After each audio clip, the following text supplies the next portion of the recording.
pues yo creo que vamos a comenzar.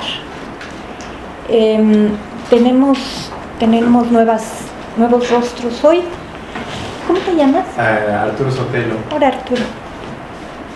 Gusto de tenerte aquí. Gracias. Tenemos a Lourdes Enríquez. Lourdes. Y Cecilia. Cecilia Olivares. Sí.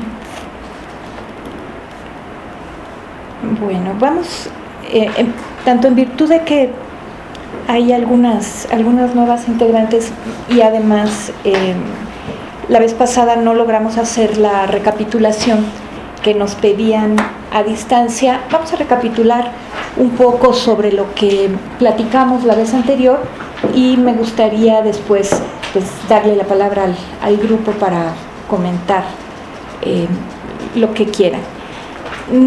Habíamos empezado diciendo que la idea del seminario es discutir acerca de cuáles son los fundamentos teóricos y políticos que dan origen al feminismo.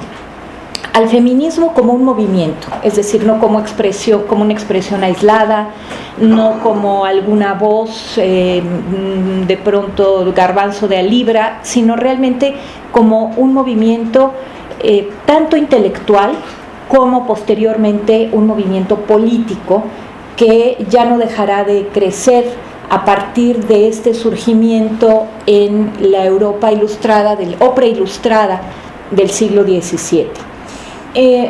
Entonces, para poder dar cuenta de estos fundamentos teóricos, decíamos que el eje que va a vertebrar nuestras conversaciones será el de un elemento que aparece muy temprano en la propuesta, en el planteamiento feminista, como un elemento paradójico, contrastante,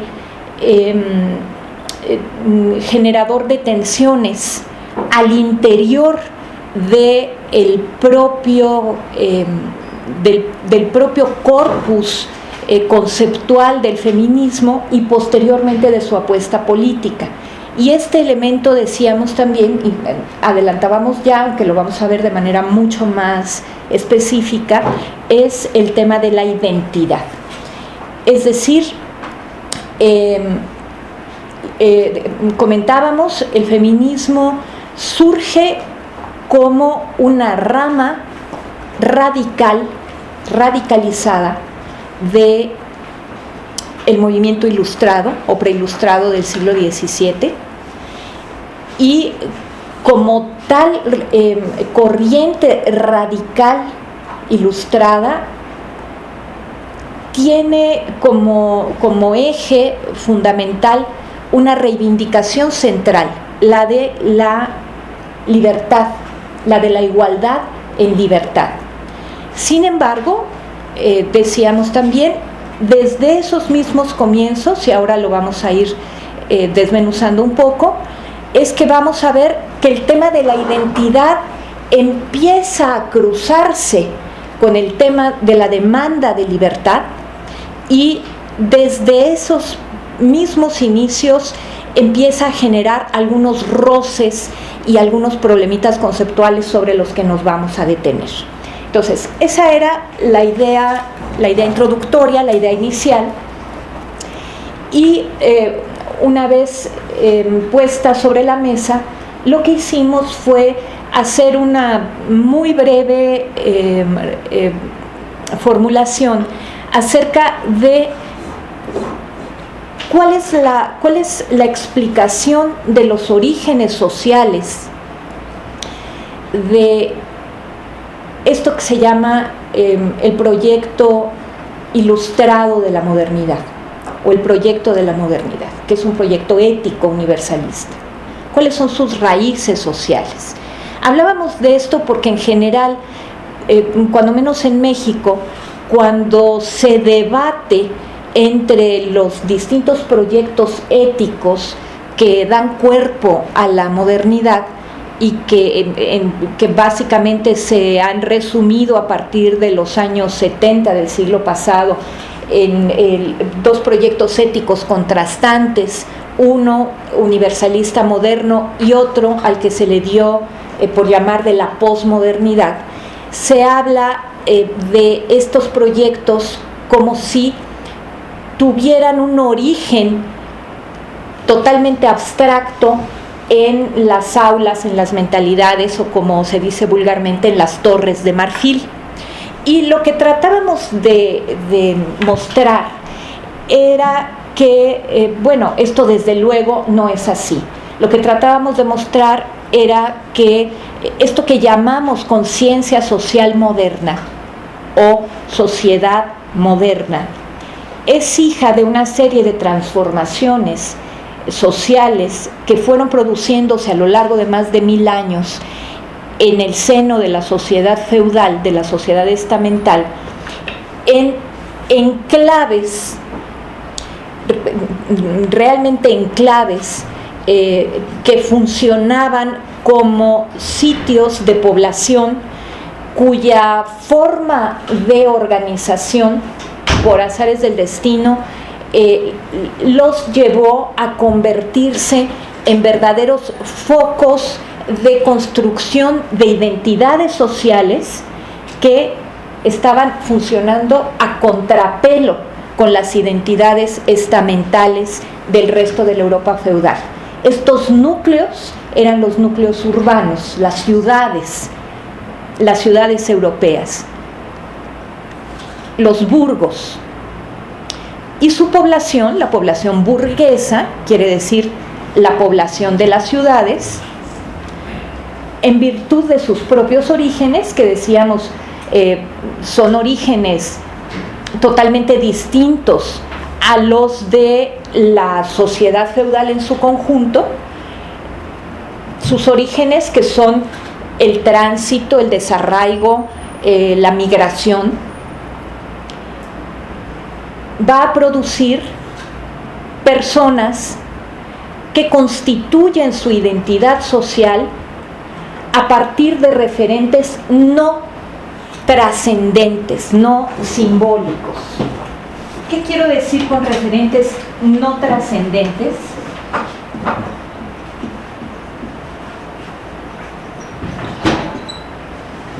Dentro de la tradición filosófica, el concepto de trascendencia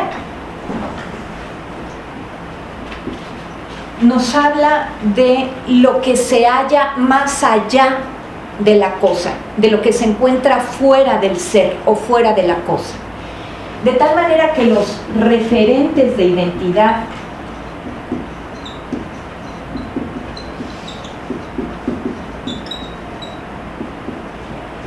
trascendentes son aquellos que se entiende que están ubicados fuera de la propia persona.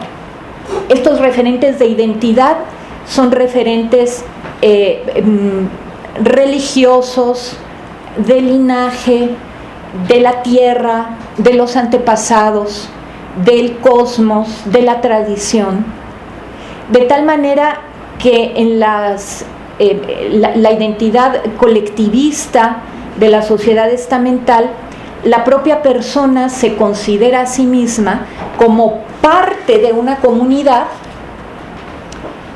que lo que hace es encarnar uno de estos grandes referentes. Yo soy parte del pueblo tal, parte de la tierra cual, parte de la población fulana, y mi misión en esta tierra es darle continuidad a esa idea abstracta que me trasciende justamente. En cambio, en estos núcleos urbanos, las identidades que se empiezan a fraguar son muy distintas, son justamente identidades de carácter inmanente, son lo contrario, identidades que van encontrando la referencia de su propio yo en su capacidad de tomar decisiones, en la responsabilidad que se toma por la propia acción, en sus cualidades personales y el provecho que se saque de ellas, etcétera. ¿Por qué? Porque están perdidos estos referentes al linaje, a la tierra, a la lengua, etcétera, en la medida en que se les desconoce. Es entonces esta otra identidad paralela a la identidad burguesa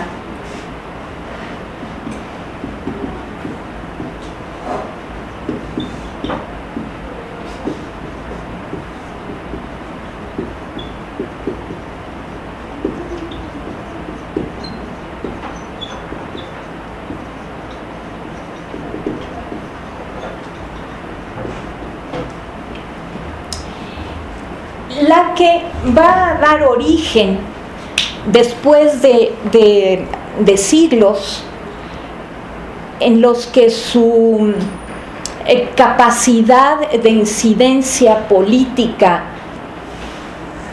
va incrementándose en virtud de que van a ser justamente estos núcleos poblacionales los que den origen a un nuevo tipo de riqueza que va a estar directamente en competencia a la riqueza, primero de la manufactura y del comercio, posteriormente de la industria, la riqueza capitalista le llamaríamos hoy, que va a estar claramente en competencia con la riqueza feudal. Es en estos núcleos, insisto, en los que se va a crear una conciencia social de tipo individualista. El individualismo es justamente esto. Es una conciencia social, una identidad social en la que las personas se entienden ante todo como singulares.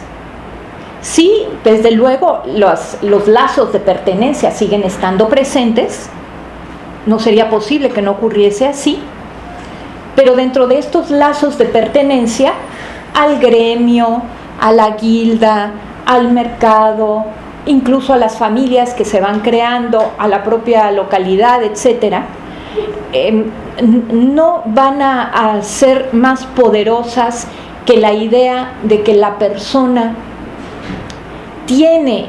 posee una capacidad de incidir sobre el destino de su propia vida, que no está presente en las mentalidades comunitaristas, colectivistas, estamentales, donde las personas están mucho más generadas identitariamente a partir de nociones como el destino, como la encarnación de, como estar de paso, como simplemente ser las encargadas de la repetición, de la realización temporal de un tiempo y un espacio que les trasciende. La mentalidad individualista, que es la nuestra, en cambio, está atravesada por estos otros referentes.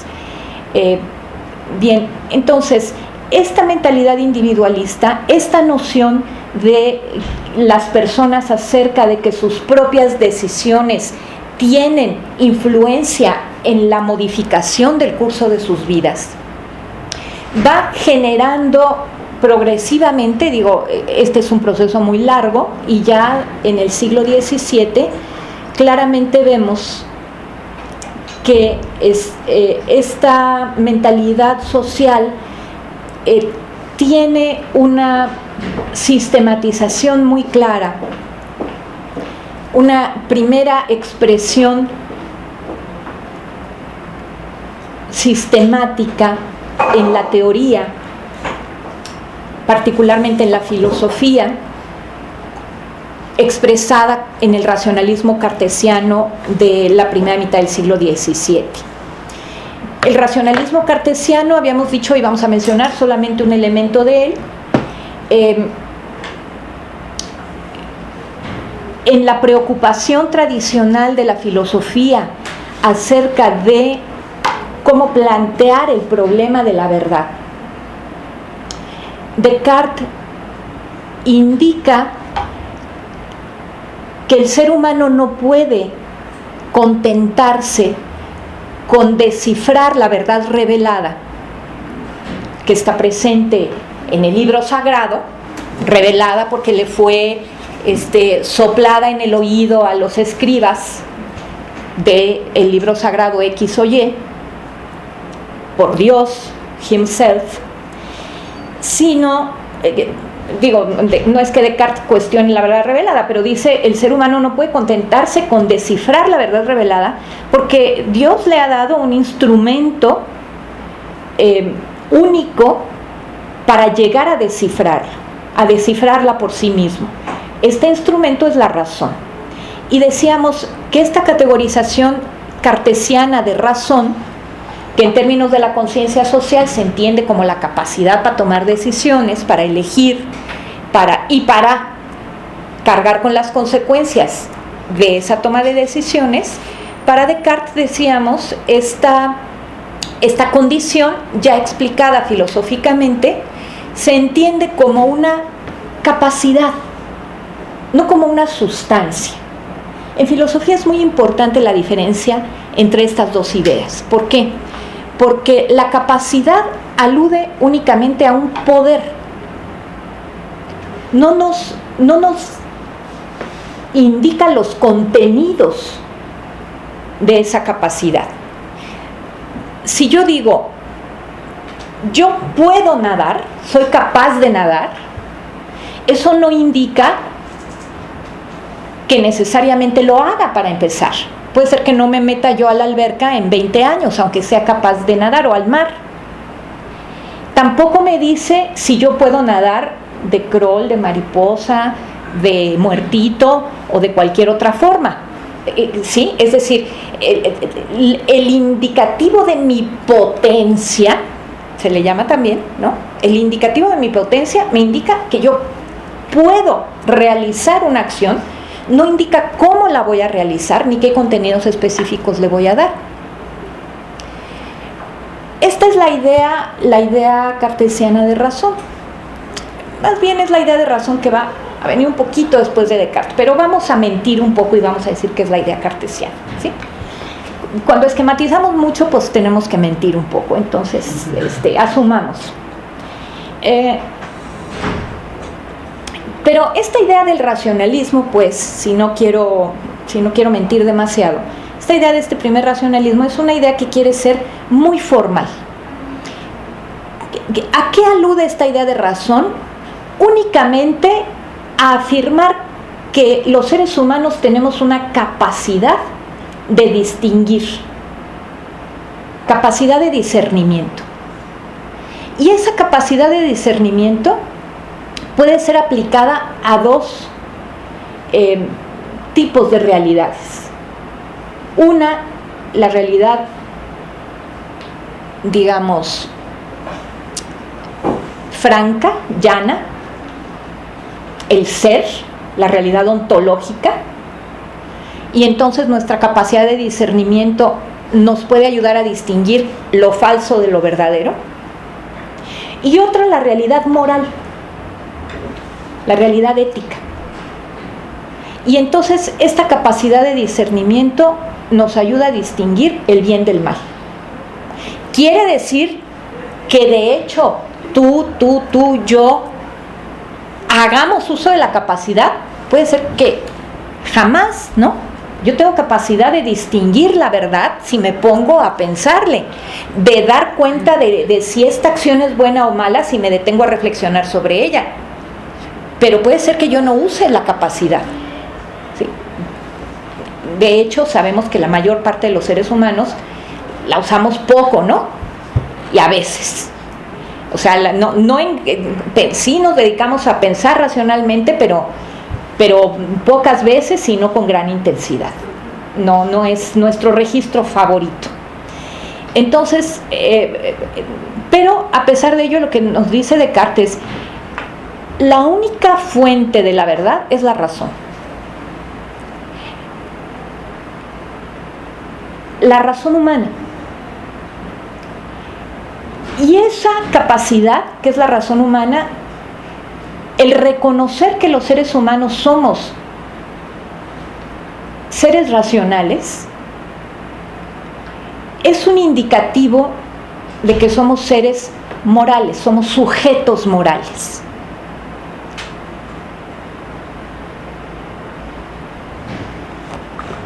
¿Por qué? Justamente porque la deducción es, en tanto que somos racionales, somos capaces de distinguir la acción buena de la acción mala, y eso es lo que nos da una cualidad moral.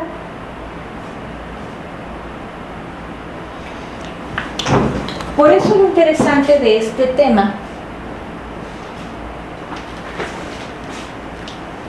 es que una vez que el racionalismo de Descartes llega a la filosofía política,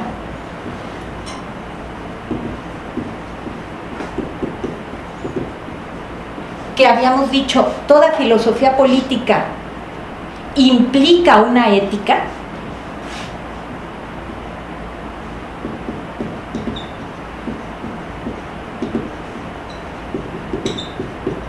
en este caso una ética de corte racionalista, lo que nos dice es, todo individuo es racional y por lo tanto libre.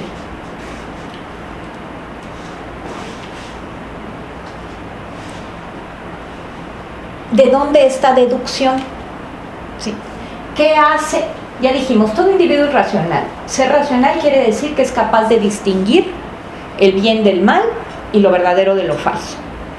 Pero ¿por qué de suponer la característica de racionalidad para un individuo indica decir que éste es libre? Bueno, esto tiene que ver con la definición racionalista del concepto de libertad, que es una definición, ¿sí? Es decir, no es el único concepto de libertad que existe, desde luego. ¿Cuál es la idea de libertad que tiene el racionalismo? Y que va a ser la que recoja, desde luego, el feminismo de la época. Esta idea de libertad se va esbozando en el siglo XVII, pero adquiere toda su solidez, digamos, en el siglo XVIII, particularmente con Kant. Cuando Kant publica La ética de la razón práctica, sabemos que está ya, digamos, acabada la propuesta racionalista en términos éticos.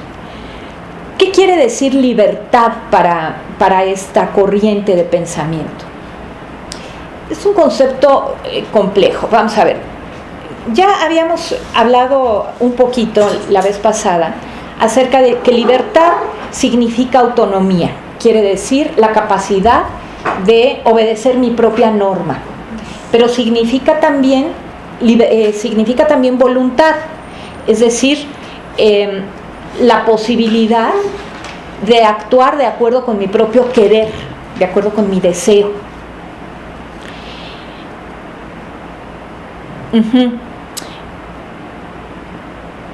Lo que quiere decir esto es que la libertad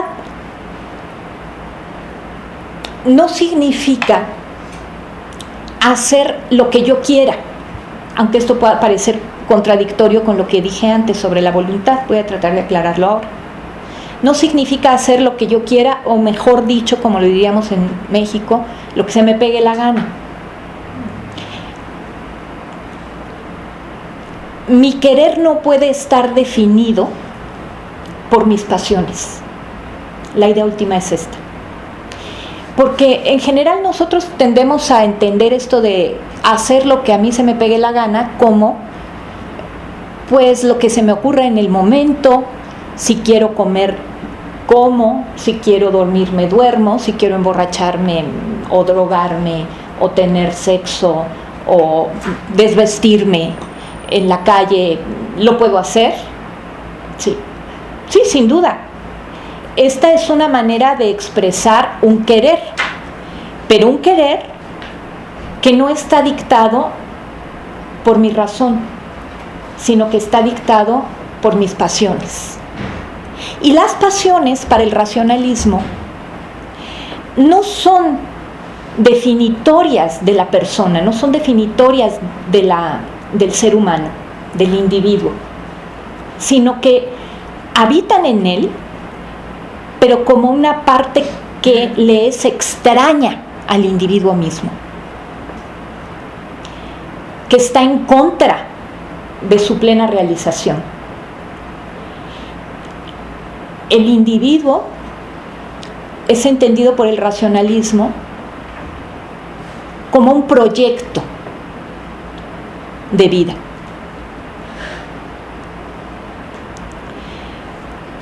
De ahí viene esta extraña formulación que cuando no se conoce a qué se refiere resulta sorprendente, de Kant, cuando nos habla del imperativo categórico, ¿no?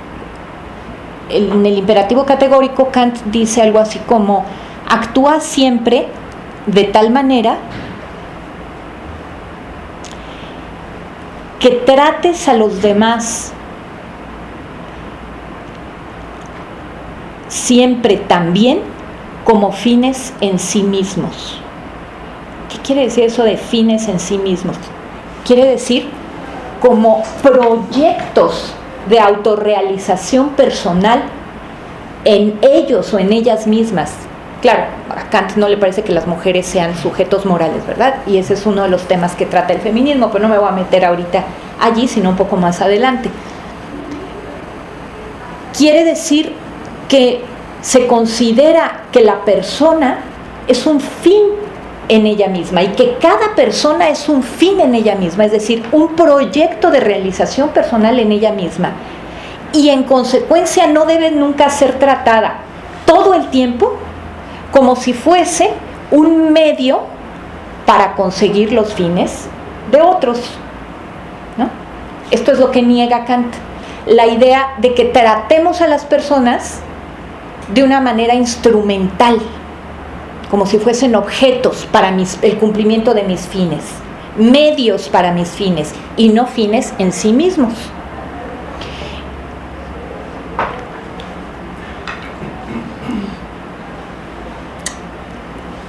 Esto es lo que nos indica, lo que nos da un indicador de cómo el racionalismo entiende que la posibilidad de fundar un querer que sea reconocido como el querer del sujeto tiene que basarse en la consideración de la racionalidad del sujeto, no de sus instintos o de sus pasiones, porque estos tendrían para los racionalistas un carácter animal, digamos, ¿sí? Un carácter que nos lleva siempre por rumbos distintos a los de la construcción de un proyecto. Para construir un proyecto de vida lo que tenemos que hacer es disciplinarnos, hacer sacrificios, perder algunas cosas, con tal de lograr el objetivo que nos hemos propuesto para alcanzar en nuestra vida. Y eso es lo que nos permite la razón. ¿Por qué? Porque nos indica qué es lo verdadero y qué es lo bueno. Por eso, la libertad implica no hacer lo que se me venga en gana, sino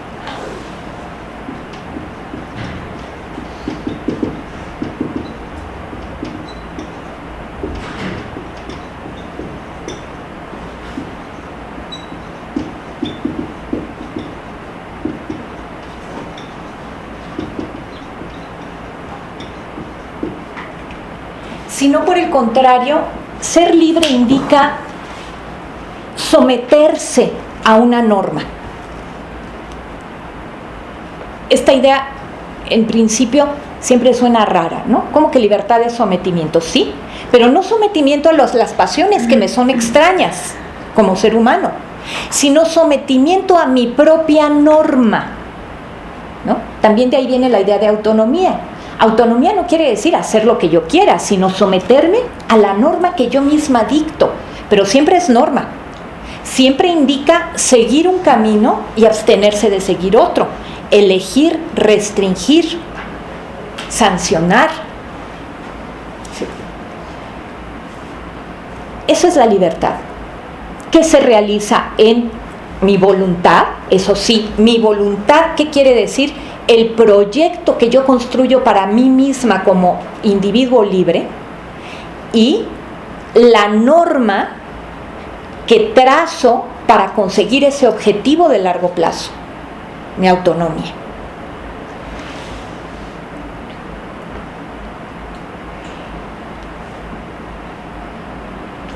¿Por qué esta idea, que como ustedes ven es una idea normativa, por eso es ética?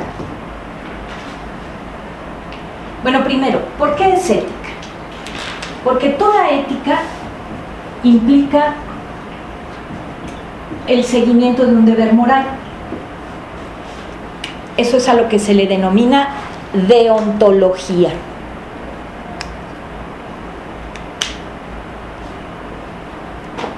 Sí, aquí tenemos muy claramente, esta es una categoría ética, obviamente. ¿Por qué? Porque tiene un carácter deontológico, un carácter de obligación, sometimiento a la norma que me dicta mi propia razón. Este deber moral, como va a decir Kant en el siglo XVIII, será un deber moral para esta corriente que no es relativo, sino debe ser universal y categórico. Voy a introducir de una vez este tema rápidamente. ¿Cuál es la diferencia entre esta ética y otras éticas que le preceden y que le sucederán, como aquella que está preconizada, por ejemplo, por esta corriente que ya dijimos hace rato, que veremos en las dos últimas sesiones, esta ética de carácter posmoderno, antiuniversalista? Digamos, la ética racionalista es una ética de una enorme severidad que lo que hace es plantear que el deber moral, en contra de lo que dicen las éticas que le preceden, no es contextual, no es relativo, no se puede historizar. ¿Sí? ¿Qué dice Aristóteles, por ejemplo? Aristóteles dice: los preceptos éticos los fija la costumbre, ¿no? Es decir, ¿qué indica que algo sea bueno o malo? Pues la costumbre. Pero incluso en época de Aristóteles, el dilema entre el relativismo o el universalismo moral está presente y se sintetiza con una frase, bueno, no con una frase, con una sentencia que dice, que se pregunta, ¿qué es lo bueno?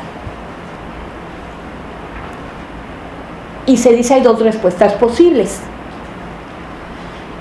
Una es, ¿esto es bueno porque lo dicen los dioses de mi ciudad? O la otra es, lo dicen los dioses de mi ciudad porque es bueno. ¿Me explico? En el primer caso, el bien es relativo. En el segundo es absoluto. Es tan absoluto que incluso Dios se subordina al bien. ¿Sí? En el primer caso, como en el caso de Yahvé, el Dios de la Biblia. Pues ¿por qué no hay que comer sangre con leche? Porque lo dice Dios. No hay una explicación, ¿no? Dios lo dice y luego dice, no, bueno, pero ¿por qué esta norma absurda? Bueno, no, pues será absurda. El catolicismo dice, por ejemplo, los dogmas de fe son incomprensibles a la razón humana, pero eso no los hace menos ciertos y menos necesarios. Son ciertos y necesarios porque Dios los indica. En cambio, la ética racionalista se ubica exactamente en las antítesis de esta idea. Lo que la ética racionalista nos dice es, hay un bien. Ese bien moral existe, con independencia de que se le aplique o no, con independencia de que venga en el libro o no venga en el libro, con independencia del contexto, del pueblo, de la costumbre.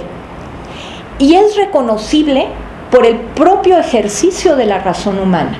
Cualquiera que ejercite su razón de acuerdo con las reglas de la lógica racional, inteligirá qué acción es correcta y cuál es incorrecta, aquí y ahora o en China hace 5,000 años. Esa es la gran diferencia entre dos visiones, digamos, del bien moral.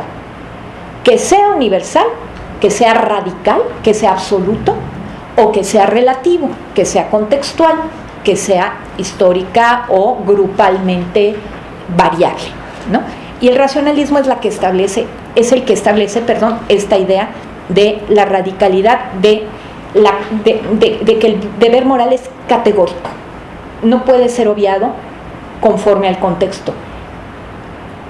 Y bueno, ya entraremos después en la discusión del tema. Entonces, por último, respecto de esto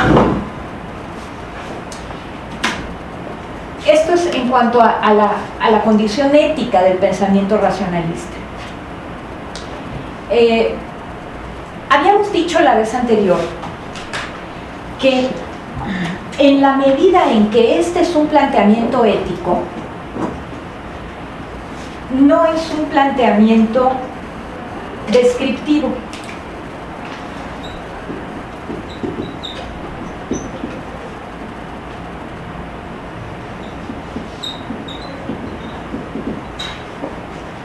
Lo ético es lo contrario, no lo contrario, sino es diferente de lo ontológico. ¿Qué quiere decir eso? Por eso es deontológico, no ontológico. ¿Qué quiere decir esto? Que las categorías éticas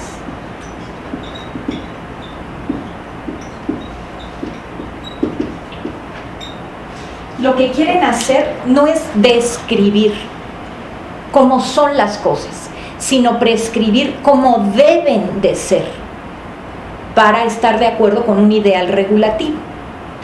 ¿Sí? En ese sentido, el concepto de individuo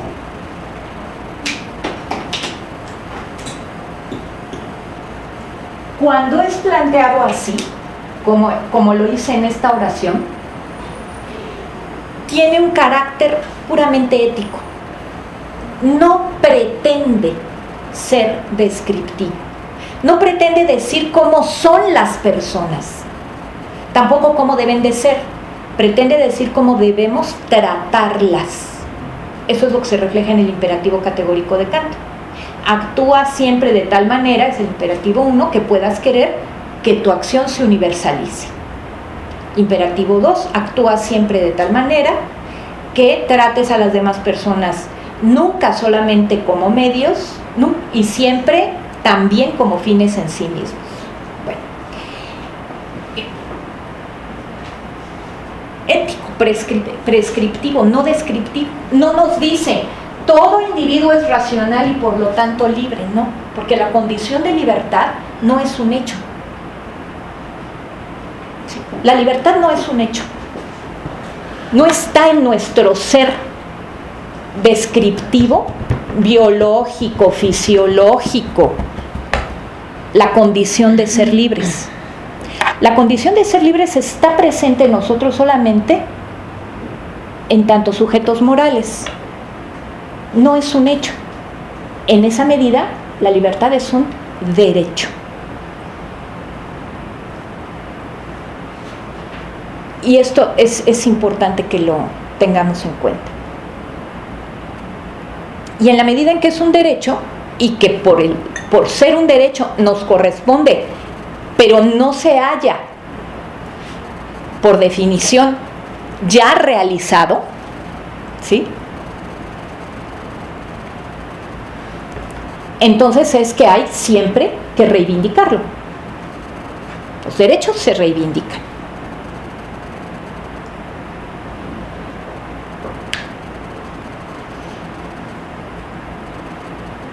Es una filosofía política, la justnaturalista, en el siglo XVII, preilustrada, que empieza a dar cuerpo a esta doctrina. ¿Por qué filosofía política? Porque quiere decirnos cuál es el orden político justo. Y decíamos, el orden político justo para el justnaturalismo es aquel que se basa en una condición, que también es una condición ética, desde luego,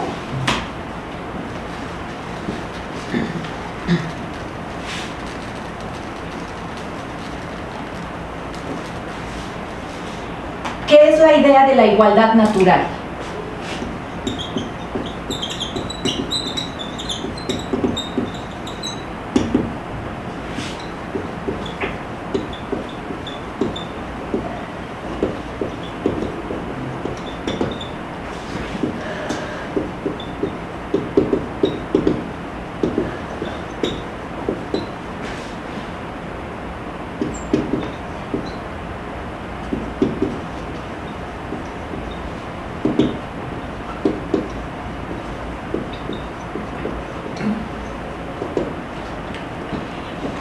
Y también decíamos, esta formulación va a ser una formulación muy problemática, en particular para las mujeres y el feminismo.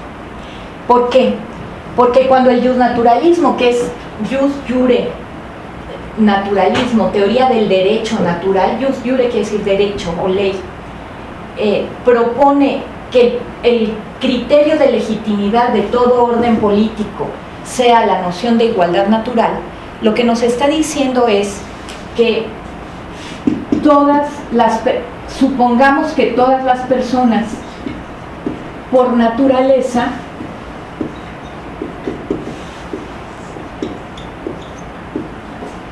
son igualmente libres. ¿Sí?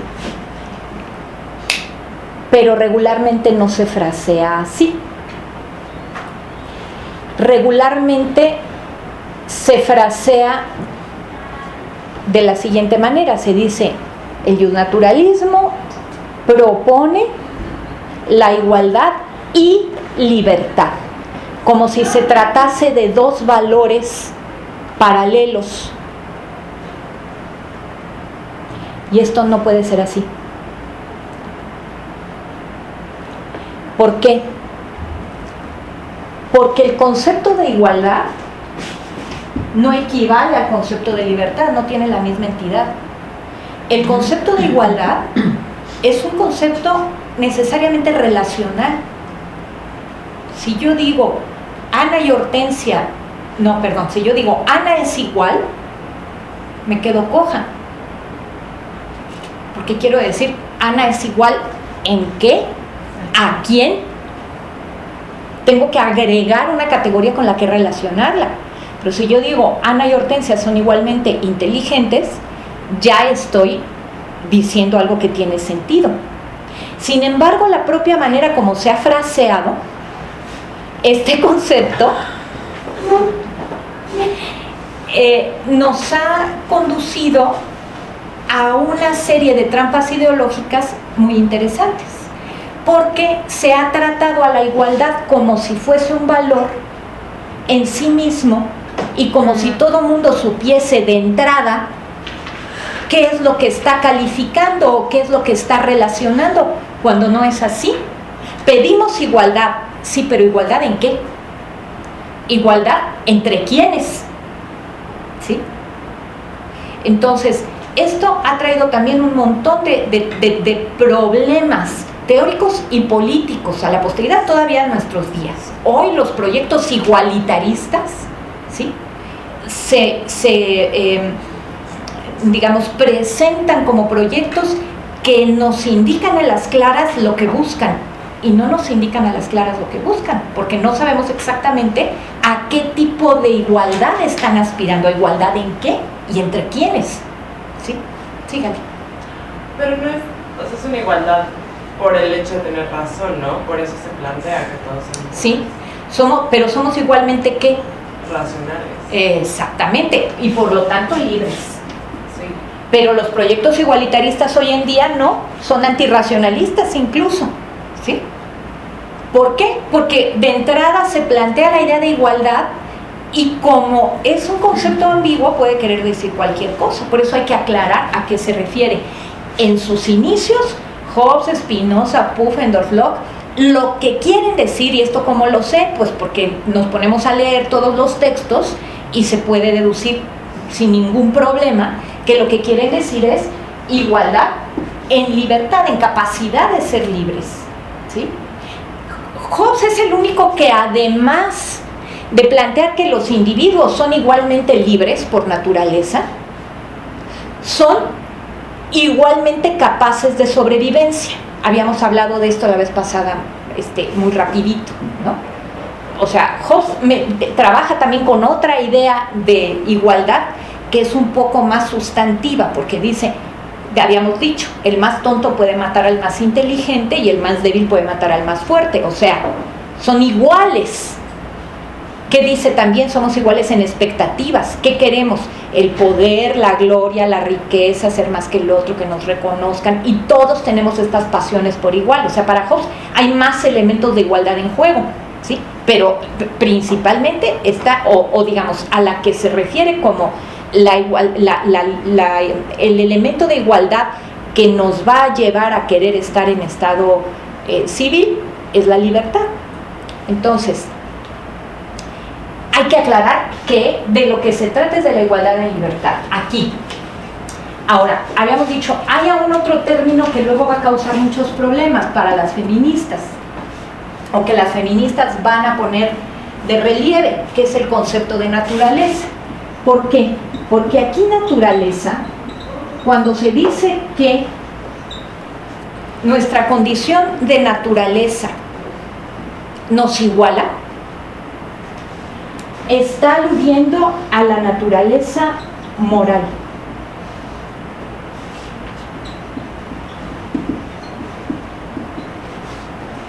Pero en cambio, cuando nos referimos a la naturaleza, podríamos poner física, biológica, sería contemporaneizarlo mucho, digamos, animal, esta nos diferencia jerárquicamente.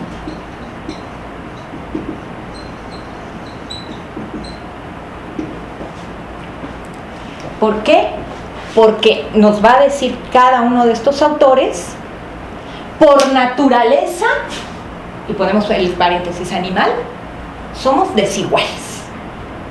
Es decir, hay quienes tienen más fuerza, a otras más belleza, más inteligencia, más estatura, más habilidad para el baile, para el canto, para lo que sea, ¿sí? No solamente somos diferentes, no hay que hacer un elogio en ese sentido de nuestras diferencias, porque esas diferencias son desigualdades, son desiguales capacidades y habilidades, ¿sí?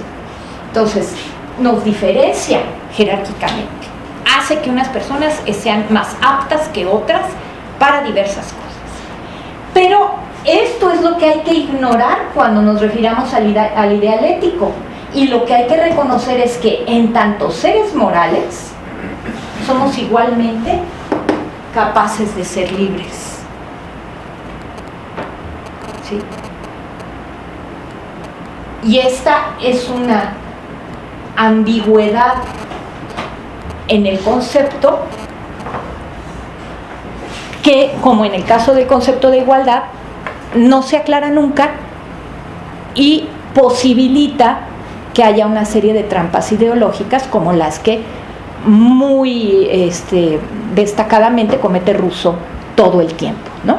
Cuando Rousseau habla de la naturaleza de Emilio, está hablando de su naturaleza moral. Cuando habla de la naturaleza de Sofía, habla de su naturaleza animal, ¿sí? Y nunca distingue. Las mujeres por naturaleza se deben todas a su sexo, dice Rousseau, que incluso les llama el sexo. De pronto, en lugar de decir las mujeres, dice, cuando el sexo quiere coquetear, tal. ¿Sí? Entonces, ¿cómo es esto? Son dos conceptos de naturaleza que tienen dos acepciones contradictorias. Bueno, no sé si hasta aquí esta sería como un poco la recapitulación. Sé que me extendí mucho, pero es que son temas complicados y que era necesario, yo creo, que les diéramos una repasadita.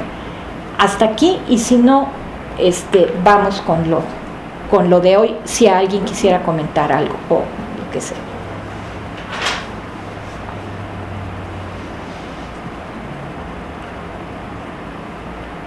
Una pregunta. Sí. Cuando hablabas de pasiones, o de las pasiones que hablaban nosotros, ¿equivale a sentimientos? ¿Serían sentimientos? No son exactamente iguales, pero los sentimientos van a entrar también en ese paquete. O sea, el alma humana, va a decir el romanticismo, está compuesta de razón, pasiones y sentimientos. Y el romanticismo va a decir, tenemos que incorporarlo todo, ¿no? Pero acá los ilustrados hablan básicamente de pasiones en el sentido como de instintos, ¿no?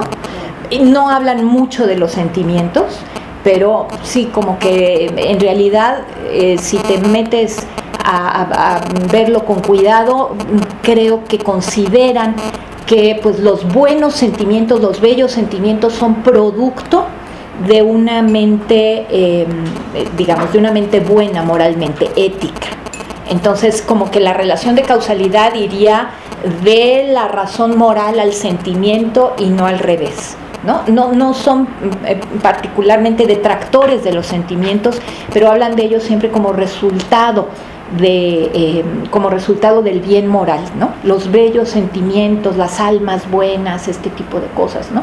Son aquellas que se guían por la razón, por la sensatez, que no se dejan guiar por la locura, por la pasión, por la animalidad, ¿no? Estas cosas muy feas que les parecen a ellos. Ni creo que les hayan parecido tan feas en realidad, pero cuando menos preconizaban en su contra. Bueno, a Kant sí, Kant era un monstruo de disciplina y de austeridad y de sobriedad y de todo eso, o sea que cuando menos él sí era muy consecuente con todo lo que planteaba, ¿no? Era un protestante, un calvinista, no solo un protestante, una severidad extrema, y se ve en su filosofía, ¿no? Y cuando hablas de razón, pasión, sentimientos, ¿dónde quedan los instintos y esta parte evolutiva? ¿También entraría en las pasiones? Sí, en las pasiones. ¿Se ocupaban de hablar de las mujeres o simplemente olvidaban el tema? Sí se ocupaban de hablar de ellas. Porque mira, el tema es que el justnaturalismo es una filosofía política que lo que quiere hacer es demostrar que el orden estamental está basado en principios injustos y en principios errados. Y entonces lo que hacen es plantear una suerte de sistema. Desde el siglo XVII empiezan estas moditas de los sistemas filosóficos. Y entonces, en tanto que plantean sistemas filosóficos, en esos sistemas necesariamente en algún momento, como que al principio ni siquiera lo piensan, tienes tu razón, ¿no? O sea, ni siquiera se les plantea la idea, las mujeres no existen en nuestra, pues ni en las mentes de estos, y confesémoslo, de la mayoría de nosotros, cuando estamos leyendo un texto, pues tenemos en la cabeza un señor, ¿no? El hombre llegó, abordó, conquistó, fue, pues es un señor, entonces no pensaban. Pero de pronto están desarrollando su sistema y pues cuando están pensando en la sociedad, se les aparece como un tema, por ejemplo, como el de la familia. Y entonces, pues ahí sí hay mujeres, ¿no? Y entonces rascan la cabeza. Yo me los imagino literalmente, me los imagino así, rascándose la cabeza y diciendo ¿qué hago con estas? Y entonces, así como en algún momento del libro introducen el tema de las mujeres, y para justificar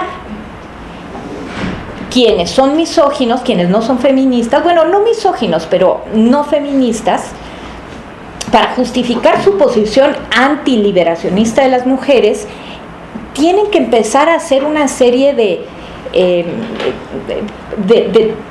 triquiñuelas teóricas que los hacen quedar muy mal.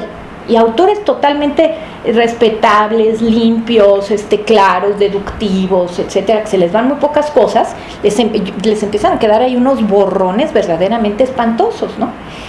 Ahora, les voy a decir, por ejemplo, el caso de Locke es un caso interesante. Habíamos dicho la vez pasada ya que Locke, por ejemplo, dice que hombres y mujeres son igualmente libres, pero que ya en la familia las mujeres por contrato, no por desigualdad natural, van a ser subordinadas a los varones por contrato, por acuerdo, porque es más práctico, dice Locke, ¿no? Lo cual es ridículo porque yo decía, no le va a parecer nada impráctico que en el gobierno haya decenas o veintenas de personas, si no es que cientos, que gobiernen al mismo tiempo y tengan que ponerse de acuerdo para hacerlo, ¿no? Pero en la familia le parece muy impráctico que haya dos que gobiernen. Bueno, pero lo interesante es que Locke introduce antes de ese tema la idea de la igualdad de los sexos, porque Locke está peleándose con los patriarcalistas. ¿Quiénes son los patriarcalistas? Los que defienden el proyecto contrario a ese, los que defienden el orden estamental y la idea de desigualdad natural, de que por nacimiento hay unas personas que mandan y otras que obedecen. Entonces estos patriarcalistas, que en la época están liderados por un filósofo muy, muy interesante, yo que estoy un poco loca, disfruté mucho leer, es un tabique de este tamaño de verdad, que se llama El Patriarca, Sir Robert Filmer, se llama el hombre, y entonces él nos explica, de acuerdo con la Biblia, por qué los reyes sí son los herederos legítimos del poder de Adán, así, de plano, ¿no? Y entonces pues imagínense nada más en las bolas que se mete para poder demostrar eso, ¿no? Entonces Locke discute ante todo con Sir Robert Filmer, que quiere decir malditos estos revoltosos, hay que volver a la idea de... Entonces dice Locke ya en el segundo ensayo del gobierno civil, dice, a ver, señores, ustedes dicen, o usted, Filmer, dice que el poder del rey proviene en su origen de un poder natural que es el poder del padre, y que ese poder del padre es un poder natural porque el padre engendra a los hijos. Ese es un poder que desde Aristóteles se llama poder generativo, ¿sí? Yo tengo un poder natural sobre ti porque te engendré, te generé, y eso hace que no importa si yo llego a ser rey y tú eres un mendigo, el día que tú te postres ante mí, el día que tú te aparezcas ante mí, me voy a tener que postrar ante ti. El rey se postra ante el mendigo porque es su padre.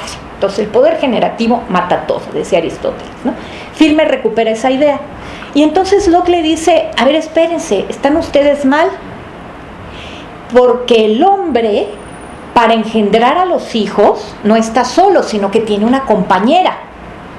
Entonces ahí me tienen en el debate, en la polémica contra los patriarcalistas. Dice, las mujeres no tienen una vasija vacía, que era el argumento de estos señores, literal, yo no estoy poniendo, es que luego me hace gracia porque en algunos auditorios, claro que no es el caso, ¿verdad? Pero en algunos auditorios, es que usted ya inventa cosas. No, yo no inventé nada, así lo dice Sir Robert Filmer y Aristóteles, la vasija vacía de las mujeres. El útero es eso, ¿no? Una vasija vacía. Las mujeres no engendran nada, nada más la semilla generadora del varón se deposita allí para que él no tenga que preocuparse en tonterías como embarazarse, y entonces germina allí solita y entonces luego pare, y el hijo es hijo o la hija del varón. Entonces Locke dice, no, espérense, esto no es cierto.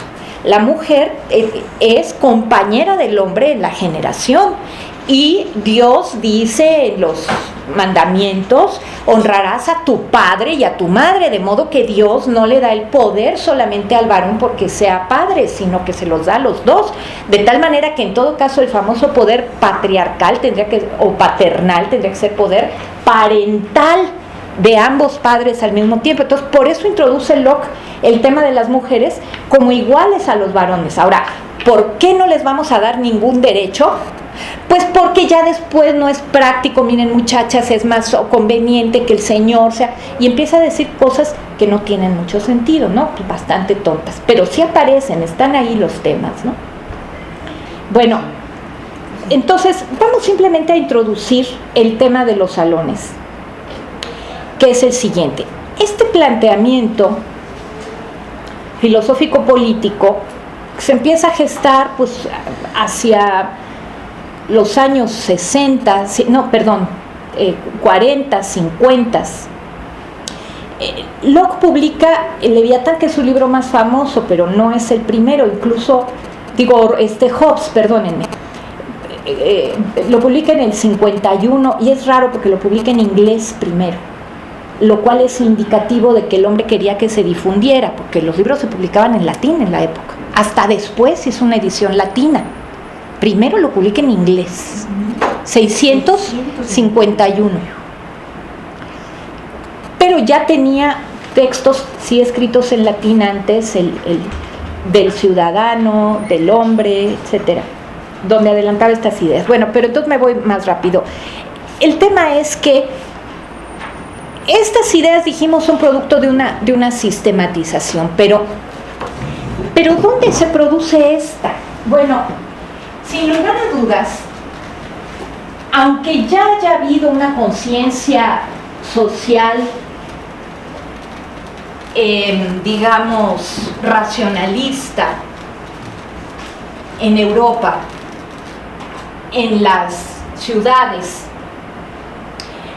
una hipótesis que parece bastante plausible es que el gran desarrollo que tuvo el racionalismo a nivel académico ya en el siglo XVII se debió a la existencia de los salones. ¿Qué son los salones? Bueno, los salones son un invento de una señora aristócrata, de una una princesa, lo podríamos decir así. Ella era romana, pero bueno, por matrimonio llega a ser la marquesa de Rambouillet. Es Madame de Rambouillet.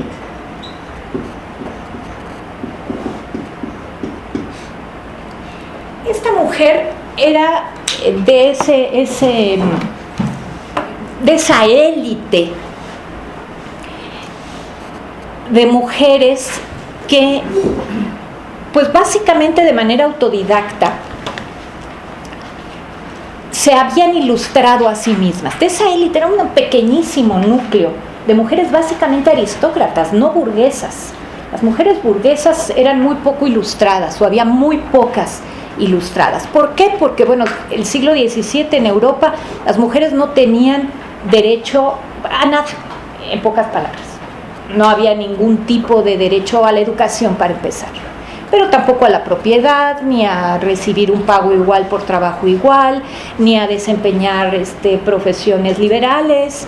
Sí trabajaban como burros, como lo han hecho toda la vida, en el campo, en los servicios, en el comercio, en el mercado, como trabajadoras domésticas, como prostitutas, como muchas otras cosas, pero no podían ser parte de las profesiones liberales porque estas requieren educación y ellas no tenían derecho ni a educarse, ni a educación primaria. Claro que la mayor parte de la población, hombres y mujeres, pues eran analfabetas, ¿no? Era analfabeta, una población analfabeta básicamente. Entonces, pero entre la burguesía sí había educación formal para los varones, entre la aristocracia desde luego también. Para las mujeres estaba llanamente prohibido.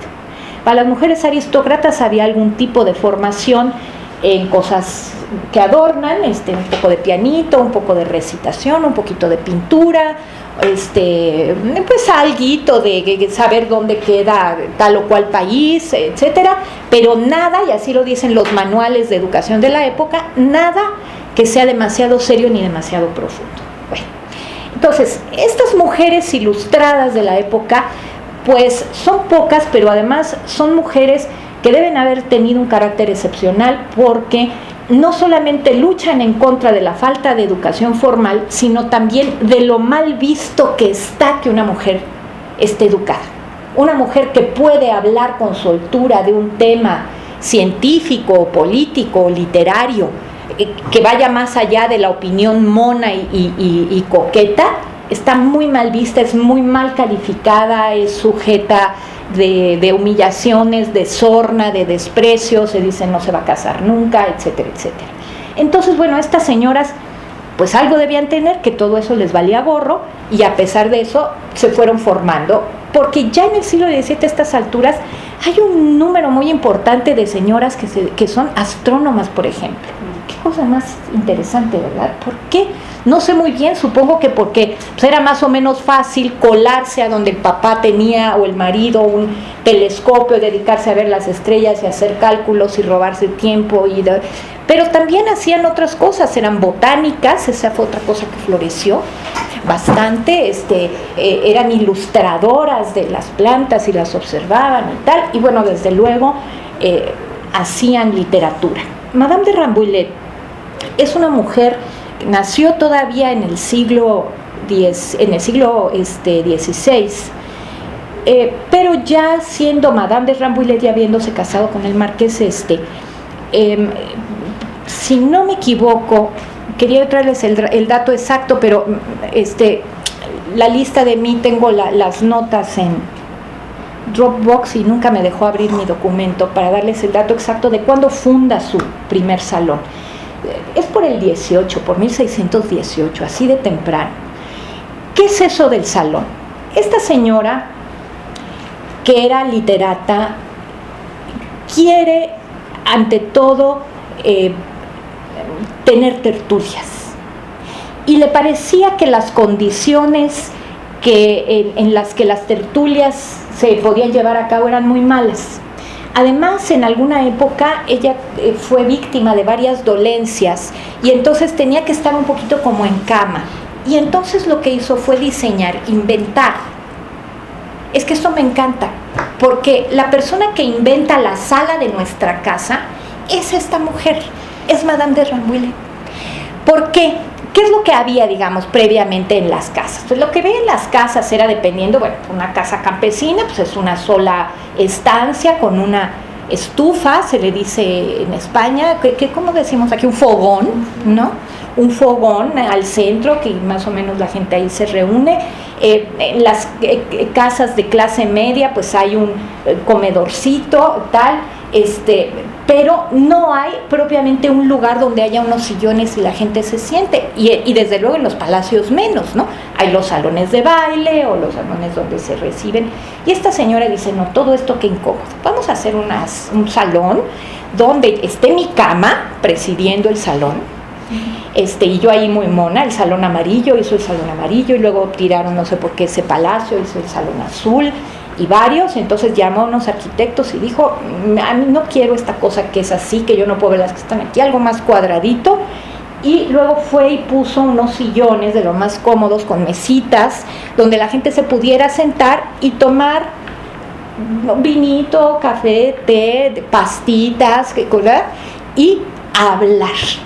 Entonces ella estableció la rutina de citar a su casa en un día y una hora predeterminados a la semana a lo más granado de la intelectualidad de la época, proveniente tanto de las letras como del teatro, como de pues toda la pintura, la escultura, pero también la ciencia, la filosofía, la política. Y entonces ella u otras personas a las que ella indicaba proponían un tema, y todas las personas presentes conversaban sobre ese tema, y Madame de Rambouillet ponía las reglas, y bueno, no, usted ya habló mucho, ahora hable usted, y ahora usted qué dice. Lo cual es extraordinario, es muy interesante, porque genera uno de los elementos que la sociedad moderna se precia por extender, que es el público, ¿sí? El espacio público, el espacio de debate, el espacio de discusión, donde personas de distintos estratos, de distintas opiniones, argumentan razonadamente. Y este primer espacio público de la modernidad, así lo llama Habermas incluso,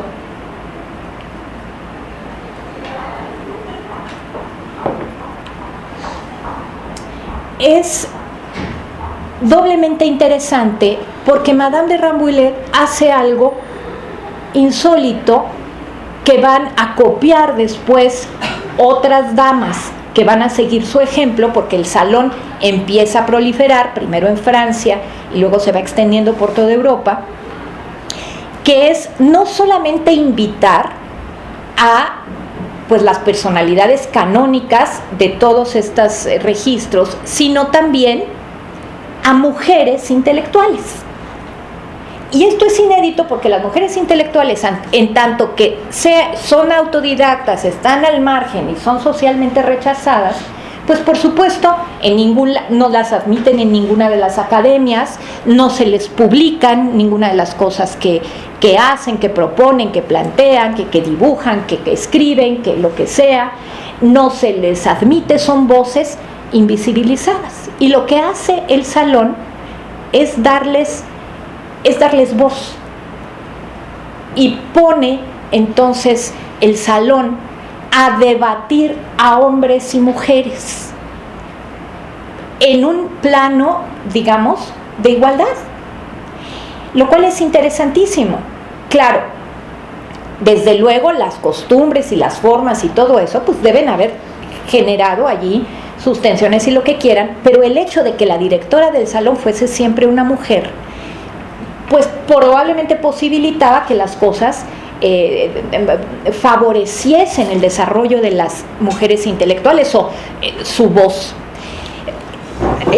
Pasando el tiempo, los salones dieron paso a distintas corrientes, proliferaron, y una de las corrientes de los salones que fue muy famosa en Francia fue la corriente del preciosismo. Molière, que no salía de los salones, denigró por supuesto a todas las mujeres de estos, tiene dos obras en contra de ellas, una se llama Las mujeres sabias y otro Las preciosas ridículas, ¿sí? En ambas obras Molière ridiculiza a las mujeres científicas, literatas, intelectuales, etcétera, las ridiculiza.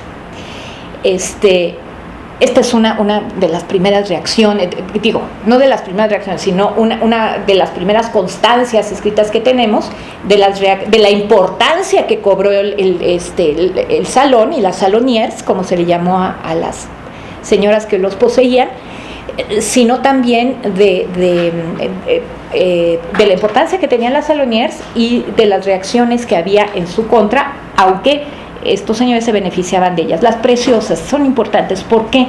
Porque el preciosismo fue como un conjunto de mujeres salonières que decidieron que ellas iban a imponer la regla de la virtud. ¿Qué quiere decir esto? Que en sus salones no se iba a ligar, que las mujeres invitadas allí eran puras y virtuosas, y ellas mismas decían, nosotras somos virtuosas, quiere decir vírgenes, no tenemos relaciones sexuales. ¿Por qué? Porque lo que ellas decían era, si no imponemos esta regla en los salones, de nuevo los hombres van a reducir a las mujeres a objeto de seducción y no las van a tomar en serio como intelectuales. Entonces, la manera en que podemos parar esta dinámica es recurriendo al preciosismo. ¿Por qué preciosas? No porque fueran muy bellas, sino porque eran preciosas como una joya, ¿no? Eran valoradas por virtuosas. Entonces, hoy a lo mejor leemos los discursos de las preciosas, nos pueden parecer moralinos, pero no dejaba de tener lógica, ¿no? Lo que plantea, porque digamos, si no, pues entonces esto se reduce de nuevo a que yo te doy el avión, yo te digo que sí, no sé qué, porque estás muy chula, porque veo si de aquí te puedo ligar y puedo llevarte a otro lado, y entonces el debate intelectual se pierde. Bien, la cosa es que verdaderamente al interior de los salones fue que se gestó pues el movimiento moderno que ustedes quieran, el que quieran, ¿sí?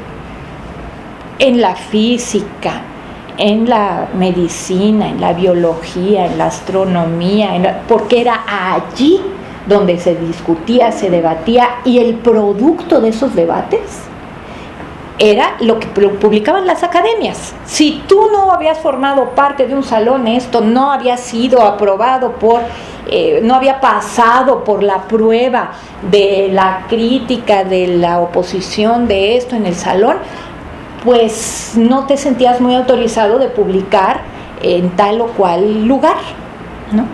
Entonces verdaderamente el propio Molière, por eso les digo, pues sus obras eran leídas, discutidas en el seno de los salones, ¿no? Entonces, igual la pintura y lo que ustedes quieran, verdaderamente allí fue que se gestó todo movimiento intelectual de relevancia en la Europa de los siglos XVII y XVIII. Para el siglo XVIII empezaron a declinar los salones, aunque todavía siguieron existiendo hasta bien entrado el siglo XIX, pero poco a poco se empezaron a sustituir ya desde el siglo XVIII por un espacio totalmente masculino, que es el de los cafés.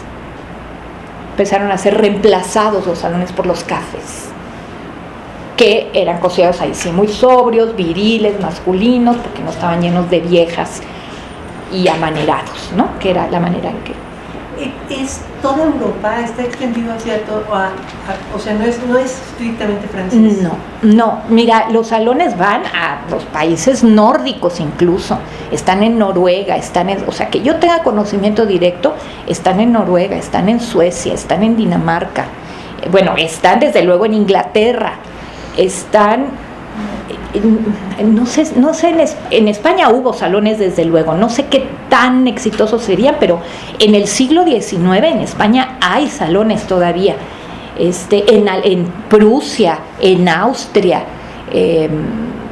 no sé, todas estas partes de Polonia, Hungría, pero sí, porque eso que nosotros conocemos así era parte del imperio austrohúngaro, no sé, en el siglo XVII, estoy inventando el siglo XVII, no sé cómo estaba esa geografía, y esos lugares no tengo muy claro, pero en estos otros sitios que te menciono, desde luego, bueno, en Moscú llegó a haber salones, porque ves que eran muy afrancesados los rusos, ¿no? Pero... ¿Y en América? En América hubo salones, incluso en México, en Argentina. No sé qué tanta influencia hayan tenido. Sé de ellos por las revistas estas de, ¿cómo se llaman estas? Las aves de la... ¿Cómo? ¿Violetas? Las violetas del Anáhuac, y esto dan constancia allí en la casa de la señora fulanita, ¿no? Donde se reúnen distinguidas personalidades, pero estoy pensando que estos son datos del siglo XIX, o sea que no sé qué, yo creo que hasta entonces habrá empezado a ver, y no creo que hayan tenido la influencia que tuvieron estos, ¿no? Pero te hablo de memoria ahí sí, Orte. Habría que investigar, ¿no? Debe ser súper interesante. Sí. Bueno, pues hoy se nos acabó el tiempo, pero entonces perdón porque las dejé hablar muy poco, pero prometo ser más moderada la próxima vez. Y vamos a hablar un poquito más simplemente de algunos personajes, sobre todo voy a hablar un poquito de Mary Astle, de Marie de Gournay, que me interesa, de Poulenc, que hablamos un poco la vez pasada, un poquito nada más, y vamos a ver entonces qué plantean estas feministas, estas y estos feministas. Había más feministas hombres en el siglo XVII y en el XVIII de los que hubo en el siglo XIX, y vamos también a ver por qué fuimos perdiendo, y en el siglo XX durante mucho tiempo perdimos a los hombres en el feminismo, y ahora afortunadamente otra vez estamos recuperando los seres humanos, ¿verdad?, a esa parte del género masculino que apoya el feminismo, pero en el siglo XVII vamos a tener hombres y mujeres feministas, ¿no? También vamos a tener lo contrario. Y pues, adiós y tanta. No sé si quieran decir algo, pero ya estamos un poco sobre el tiempo. Hay una persona muy bien. Alma, que dice que es brillante. ¿Qué, cómo que? ¡Ay, Alma! Ya me hizo el día. Gracias.